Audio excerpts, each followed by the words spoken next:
Nah, dalam syariat Islam. Karena itulah kemudian di Quran puncaknya surah ke-3 ayat 19. Nah, Allah menerangkan dengan sangat tegas sekali, Inna dina indallahil Islam. Jadi kalau Anda ingin mencari ya yang paling mudah, yang paling logis, yang paling kuat argumentasinya, yang standar-standarnya dihadapkan, silahkan Anda bisa lihat dalam Islam. Dan itu pun tidak dipaksa. La ikraha fiddin, nggak dipaksa kok.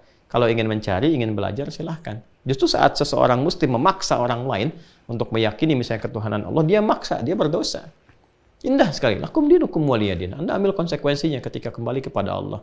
Kita punya keyakinan, Anda punya keyakinan, silahkan dalam konteks kehidupan saling menghormati. Ketika ibadah masing-masing, nggak usah saling mengajak, nggak usah saling menempatkan bagian dari ibadahnya di tempat dia, ya, tapi tempatkan masing-masing saja. Nanti praktekkan itu dalam konteks muamalah. Setelah itu bawa pertanggungjawaban kembali kepada Allah. Yang dibawa apa? Ini keimanannya. Kalau ini dibawa hasilnya nanti value-nya disebut dengan pahala itu. Ya kan? Nah, tapi puncaknya ini dari iman. Jadi konteks kehidupan dunia disusun oleh iman. Ya kan? Hidup pun pakai iman, wafat pun pakai iman. Nah, kembali ke akhirat pun ini yang pertama kali dikonfirmasi keimanannya. Sama enggak saat turun dengan saat kembali kepada Allah itu? Sama enggak? Ya kan? Saat turun ke bumi, menjalani kehidupan, dengan saat kembali di yaumil akhir kepada Allah, sama enggak nih? Masih bawa imannya enggak? Makanya yang pertama kali dikonfirmasikan dari hasil pedoman tadi. Ya kan? Dan iman ini akan menuntun kita bisa berinteraksi dengan hudan, dengan Al-Quran. Kalau nggak ada iman, nggak bisa mengakses ini. Ya, kalau nggak ada iman, dan seburuk-buruknya yang tidak punya iman, seburuk-buruknya yang tidak punya iman adalah bertindak yang tidak baik terhadap Al-Quran. Ya, Anda tidak yakin, nggak ada masalah. Ya, orang Islam itu meyakini Quran dan tidak meyakini misalnya, ini kan standar dalam keyakinan, tidak meyakini kitab lain, ya, sebagai misalnya kitab wahyu misalnya, tapi pun dilarang. Untuk apa? Untuk menjelek-jelekan, untuk merendahkan, apalagi misalnya untuk mengotori. Taruhlah membakar, menginjak-injak, dan itu dilarang. Mencela aja nggak boleh kok. Ya, yang diperkenankan itu menerangkan, menjelaskan, silahkan berargumentasi dengan cara yang paling indah. Ya, maka iman itu yang bisa menuntun kita bisa interaksi dengan Al-Quran. Kalau nggak ada iman, nggak mungkin. Nah, lawan dari iman itu disebut dengan kufur namanya. Al-kufru. Perbuatannya disebut dengan kafar. Jamaknya disebut dengan kafaru. Kafaru. Oke? Misal, seorang beriman, yakin dengan Al-Quran, maka dia interaksikan dirinya dengan Quran sebagai pedoman kehidupan. Dia turunkan nih, saya misalnya usia sekian, saya sebagai anak, sebagai suami, sebagai ayah. Apa nih dari Al-Quran yang membimbing saya bersikap sebagai seorang anak? Orang tua saya ada yang masih hidup, ada yang telah meninggal. Apa yang saya lakukan sesuai dengan bimbingan Quran? Maka saya kerjakan karena iman saya nih. Oke, saya sebagai seorang suami, apa nih ayat-ayat tentang suami yang harus saya lakukan? Maka saya kerjakan sesuai dengan iman saya.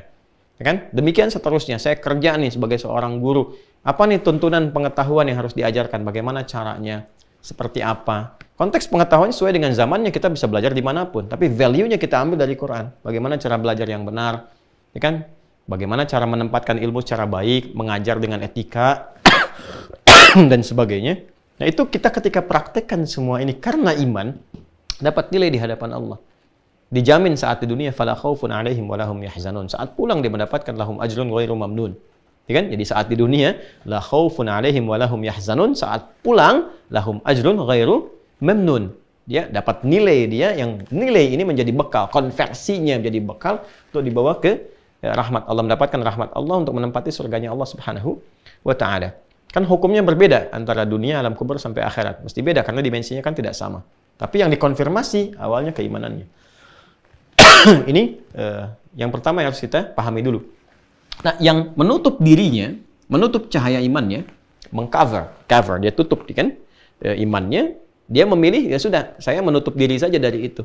Ya, saya misalnya ada orang mengatakan misalnya ya, saya tidak beriman, kan? Dia tutup dirinya tuh, dia cover, ya, cover. Orang Inggris mengambil itu, kemudian mengatakan cover, menutup, sehingga tak tampak, tidak ada kelihatannya, ya kan? Nah, itu perbuatannya disebut kafara, jamaknya kafaru. Dia ingin menjauhkan dari itu, sehingga dia nggak kenal Quran. Bukan berarti tidak kenal itu tidak tahu Quran. Karena kan setiap waktu sekarang kajian banyak, YouTube ada, dengar ada, diperdengarkan. Bahkan sekarang di New York adzan sudah kedengaran gitu kan. Beberapa tempat diakses sangat mudah sekali dan sebagainya. Diperkenalkan. Ya, tapi dengan konteks diketahui itu, ya tetap dia memilih misalnya tidak mau berinteraksi dengan Al-Quran. Jelas ya? Bahkan ada yang kedua, ya bukan sekedar dia tidak mau tahu Quran, tapi dia juga berusaha untuk mengekspresikan ketidaksetujuannya dengan Quran dengan cara-cara yang tidak benar. Nah, ini biasanya kalau kadzdzaba itu berdusta, kalau kadzdzaba mendustakan. Nah, kalau sudah kata kadzdzaba diletakkan pada sesuatu yang mulia, itu berarti ada action yang tidak pantas dilakukan. Ya, kadzdzaba yukadzibu, jamaknya kadzabu. Jadi ada kadzdzaba tunggalnya, ya jamaknya kadzabu. Ya kan? Nah, ini dia. Ya, kalau sudah kadzabu itu bukan hanya sekedar tidak mau tahu, tapi juga mengekspresikan itu dengan ekspresi yang buruk. Ya, misalnya ada yang mencoba datang membakar demonstratif misalnya, ada yang menginjak, ada yang apa, ini kadzabu namanya. Atau melecehkan secara verbal. Ya, mengolok-olok misalnya, mengingkari sekaligus mengolok-olok. Ya, misal di Quran turun ayat jilbab, maka mengolok-olok ayat itu misalnya, atau dipotong-potong, atau bahkan pada yang paling ekstrim bahkan tentang akidah. Ya, ayatnya dikeluarkan, dialih fungsikan, macam-macam dalam konteks yang bisa berbeda-beda. Kalau Quran katakan demikian, itu potensi terjadi. Potensi apa? Terjadi. Nah, orang-orang yang konsisten dengan imannya, ini kita dalam konteks pemahaman keislaman ya, untuk meyakini. Kan karena kita yakin, makanya kita beramal. Ya kan? Dan kita punya peluang kan dengan keyakinan itu. Artinya setelah wafat masih ada peluang. Orang-orang yang tidak yakin ya wafat, dia nggak punya peluang. Kalau ada kehidupan lagi bagaimana? Ya kan? Nah, karena kita yakin, kita lakukan. Karena itu, hal yang paling awal kita lakukan, menguji otentisitas Quran sebagai wahyu. Setelah kita yakin kebenarannya, validitasnya, yakin ini wahyu dan sebagainya, maka kemudian dari keyakinan itu kita berinteraksi kan? Dan itu dibuktikan dulu oleh Allah. Ya, bagaimana Quran itu mukjizat? Dari mana taunya begini? Di awal kan tadi kita telah selesaikan. Ya, setelah paham ini semua, silakan lakukan. Nah, konsistensi ini yang kalau kita kerjakan, ini di dunia dapat apa saja diberikan. La khaufun 'alaihim wa lahum yahzanun, ketenangan, kenyamanan, perubahan hidup dan sebagainya. Dan dahsyatnya terbukti dalam sejarah. Yang paling gampang tadi, kok bisa orang hidup jahiliyah? Allah tidak turunkan tongkatnya Musa, mukjizat Nabi Isa dan sebagainya, cuma Allah turunkan Al-Quran, merubah hidup mereka. Ya, merubah hidup mereka. Dahsyatnya luar biasa, jadi khair umat terbaik di zamannya. Dan kurikulum itu dipakai di generasi setelahnya. Kan tidak berhenti di Mekah saja, nggak berhenti di Madinah. Ketika itu dibawa oleh para sahabat ke Afrika Utara jadi maju, ya, ke Andalusia jadi maju, punya peradaban setiap tempat, termasuk ketika dibawa ke Nusantara berkembang lebih maju. Ya, lebih maju luar biasa, dan kedamaian, ketentraman dan sebagainya. Ya, jadi ketika nilai-nilai keislaman itu dengan spirit dari Al-Quran dibawa, itu dahsyatnya luar biasa. Ya, dan itu memberikan sebuah nilai, tidak merusak sistem yang ada. Ya, berkembang, diberikan nilai, lebih berperadaban, lebih baik dan sebagainya. Ini konteksnya. Ini dunianya. Ini dibuktikan oleh sejarah. Jadi dahsyatnya di Islam itu kitabnya ada, sosoknya bisa dilacak ada, nabinya ada, kuburannya ada, orang-orang yang pernah berinteraksi dengan beliau ada. Dibuktikan oleh sejarah, nasabnya jelas, kuburannya ada. Itu kan? Kemudian perkembangannya bisa dilacak oleh sejarah. Dibawa ke sini jadi ini, sampai sekarang masih bisa disaksikan. Kan pembuktiannya jelas. Apalagi coba?